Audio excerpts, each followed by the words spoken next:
Third part of the chapter 10 is the bond yield. So we'll talk about the returns, yield to maturity. So first of all, what is the yield to maturity? Yield to maturity is the discount rate that makes present value of bond payment equal to the price. We usually call this is YTM, and this is the discount rate we used. So if you hold this bond until the maturity date, you're gonna make this yield. So that's called the yield to maturity. The current yield is annual coupon divided by the price of the bond, okay? That's called the current yield. So premium bond is the bond selling above the $1,000 par value, and the discount bond below the par value, okay? $1,000 below. That's we saw. I already explained that. So how to find the YTM? Again, let's go back to the slide. I mean, Excel spreadsheet. There are a couple of ways to use the YTM. Now, first of all, you can use this TVM function. Just use the rate. And the rate starts from the N per, which is the number of per year. So it's 30 times 2, right? Next one is the present value. So it should be negative 1,276.76. And future value 1,000. Oh, actually, there's no, where's the PMT? And per, oh yeah, we have PMT first, actually, right? The PMT is the coupon rate, amount of coupon. So coupon rate divided by payment per year times par value, right? And then present value and the future value 1,000.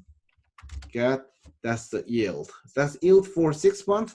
So yield to maturity should be 6% multiplied by 2. The other way is you can use function called yield. So there's function called yield, and yield starts from the settlement date again, and the maturity date, and the annual coupon rate, and the redemption is actually the price of the bond. That's the redemption. Actually, that's not redemption. The price first, I'm sorry. The price and the redemption. So price is today's price. Redemption is the future value, the par value. And the frequency is the number of coupon payment per year. Then you have 6%, same thing, right? That's the same annual coupon, 30 years. So that's the 30 years. 8%. The price is same, $1,276.76. So 127.676% of the par. Redemption value, which is par value 1,000. And the coupon payment per year is twice. You have 6%. If it is annual payment, then everything is same actually, except the coupon payment per year. You have 5.99%, a little bit different because only coupon pays once a year. So you can easily get use the yield function to get a yield to maturity. That's another way.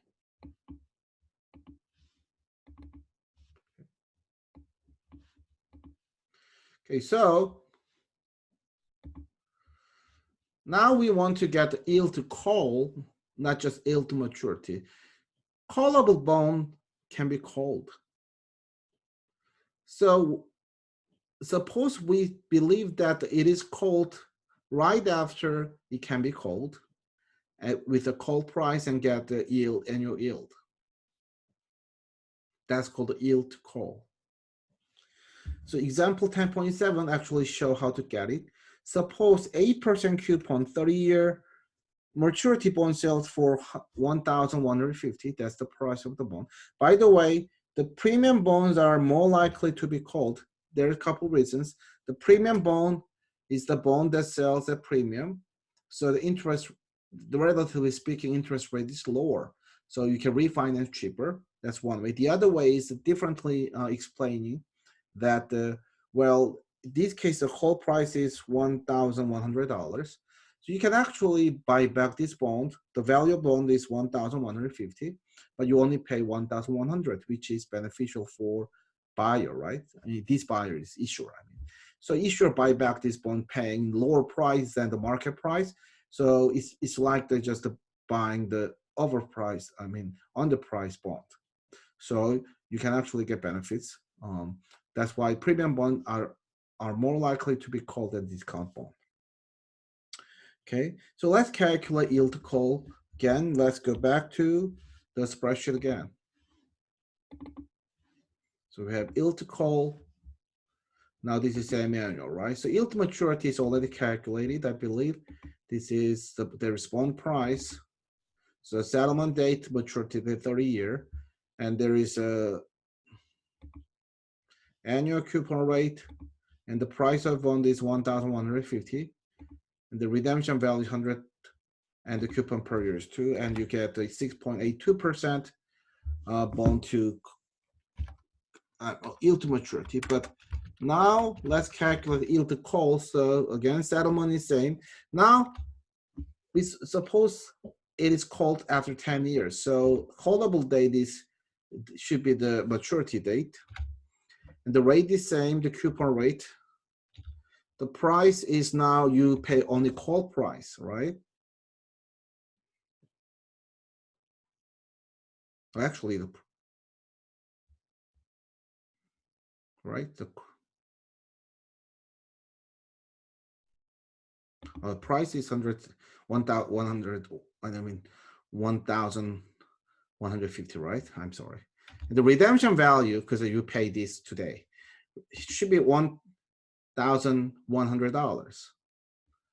Because when it is matured, like it's not really matured, but it is callable, which is 10 years later, you pay 110% of the par value. So the redemption value should be 110, and the frequency is 2. Got the yield to call. Yield to call is 6.64%.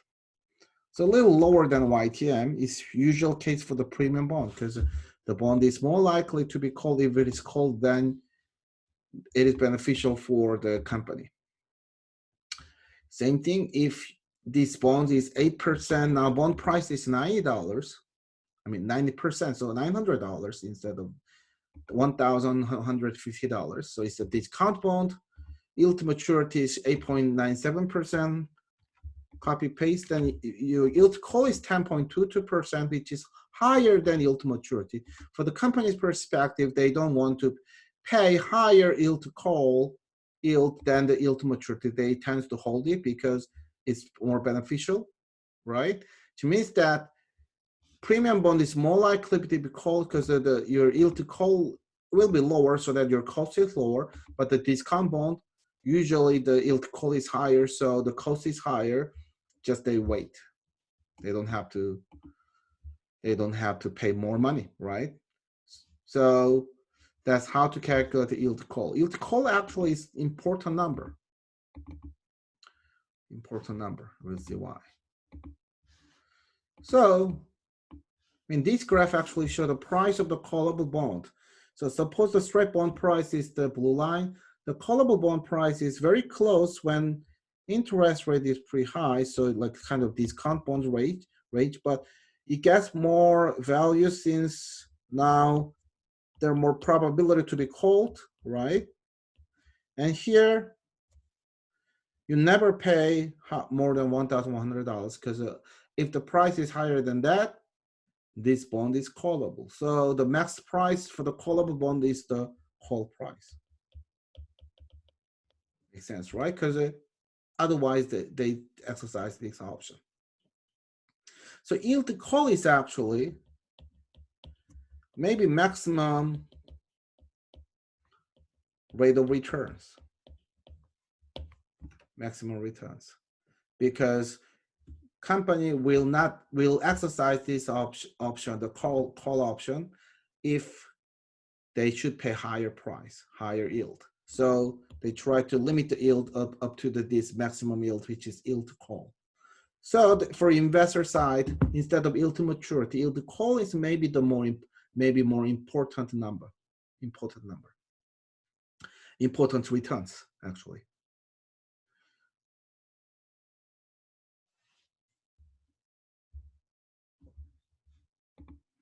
Realized compound return. So after realizing the gain, you can calculate the compound return as this example.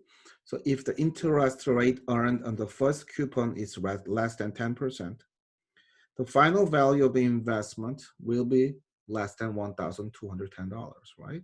The realized compound yield should be less than 10%. Suppose interest rate at which coupon can be reinvested can be only 8%. So reinvestment rate is not 10%, it's 8%. The following calculation illustrates in panel B of figure 10.5 in the textbook.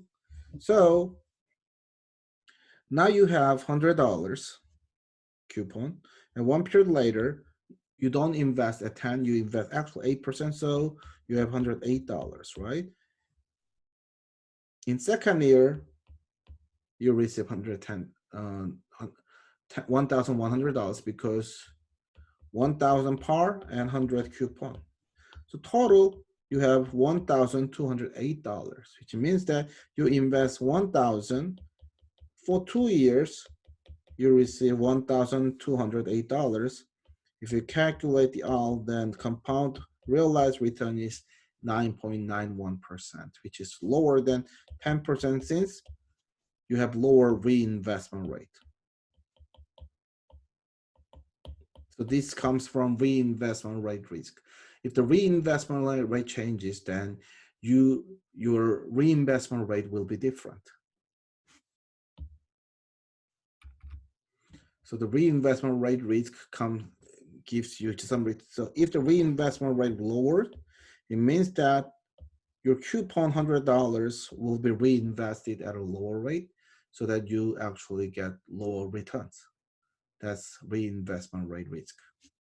So if interest rate changes, usually you have two risks. The price risk, which comes from the price changes. The other is reinvestment rate risk, which comes from the reinvestment rate changes. So if interest rate rise, your price decline but reinvestment rate rise. If the interest rate lower, then price increase but reinvestment rate lower. So they're offsetting each other a little bit, usually. The horizon analysis, we can analyze this bond return over the multi-year horizon based on our forecast. So suppose you buy 30-year bond, 7.5% annual payment coupon bond for $980. So if you calculate the yield to maturity, it will be 7.67%. You plan to hold this one for 20 years, not 30 years.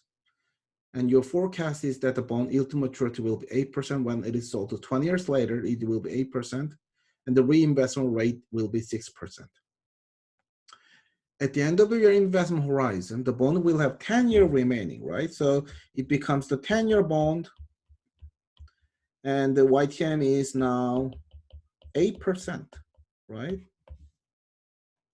If you calculate the price that time, 20 years later, it will be $966.45. So that's first cash flow you're going to receive. The second cash flow is you receive $75, right? Coupon 20 times, right? And your reinvestment rate is what, 6%. So you calculate the future value of this annuity, $75, 20 times with the 6% annuity, then it will be $2,758.92. So $2,758.92 will be your balance for this coupon investment. If you add these two, then that's final dollar return you have. So you have dollar balance you have actually, $3,725.37. So you invest 980 because you buy bond for 980. You invest for 20 years and you're gonna have $3,725.37. You solve this, then R is 6.9%. This is horizon analysis. You realize compound returns will be 6.9% based on your forecast. Okay. So this is called the horizon analysis. Horizon analysis.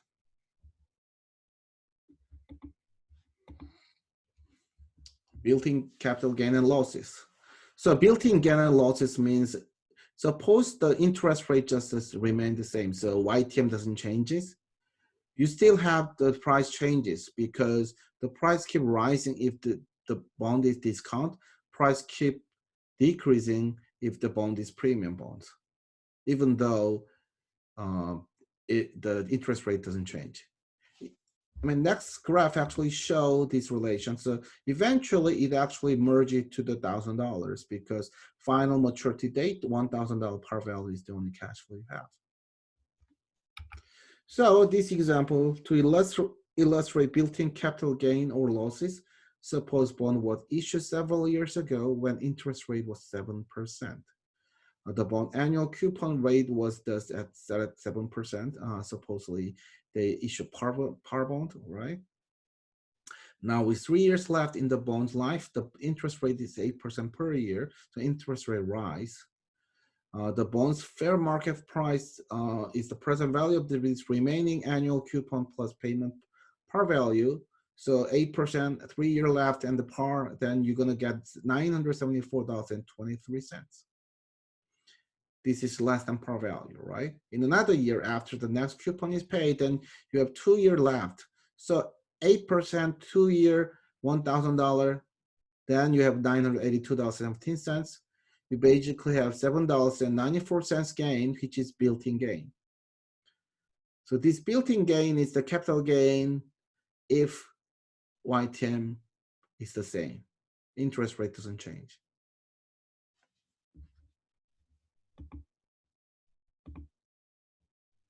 So what is the difference between YTM and HPR? HPR is the holding period returns. Holding period return may not be same as the YTM sometimes. Consider a 30-year bonds paying an annual coupon $80, selling at par value $1,000. The bond initial yield to maturity is 8%. I mean, initial yield remains at 8% over the year. The bond price will remain at par, right? So the holding period return will be 8% same. But if the yield falls below 8% now, the price changes, right? If the price increased to $1,050, then your HPR is actually more than that because now you have $50 capital gain each year. I mean, not really each year, but for holding period and the $80 coupon, then you have $130 actually gain. Then your holding period return is 13%. So HPR may be different if the interest rate changes, and HPR will be different if the interest rate different and you sell this bond until before the maturity date. If you hold this bond until the maturity date, still HPR should be same as YTM. If again, I mean, we assume that our reinvestment rate is same as YTM. That's another assumption. So in many cases, HPR is maybe different to YTM. Zero coupon bond and treasury strip. So zero coupon bond, the bond that does not pay any coupon. So usually it's a deep discount bond. The compensation is given by the price appreciation. Now, for treasury security, usually treasury bond, treasury note pay coupon, and it's coupon bond basically, the par value, right? But they actually separately trade using the security cost strips, so separate trading of registered interest and principal of security.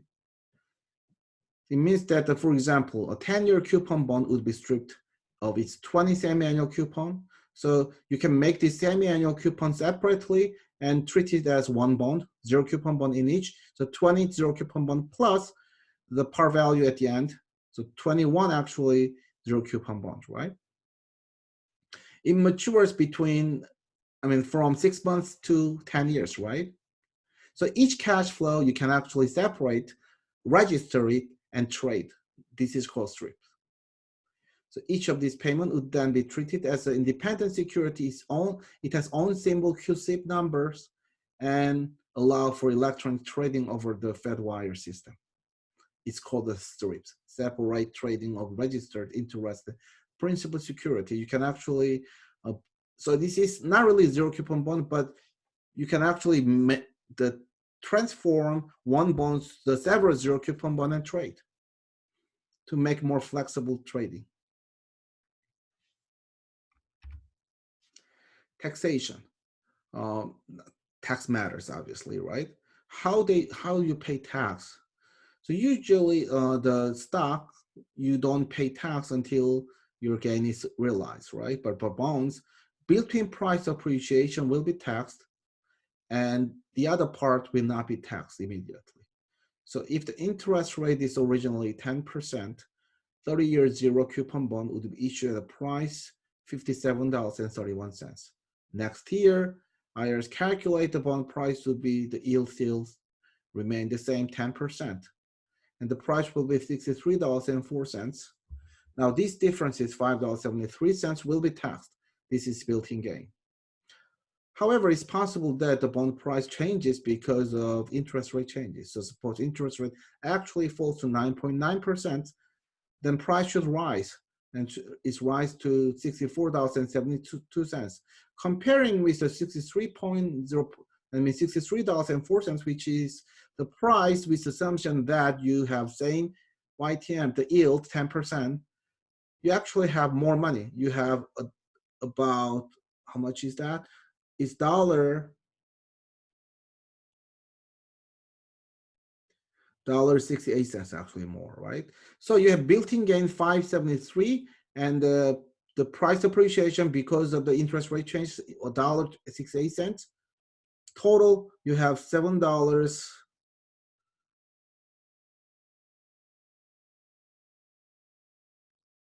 right?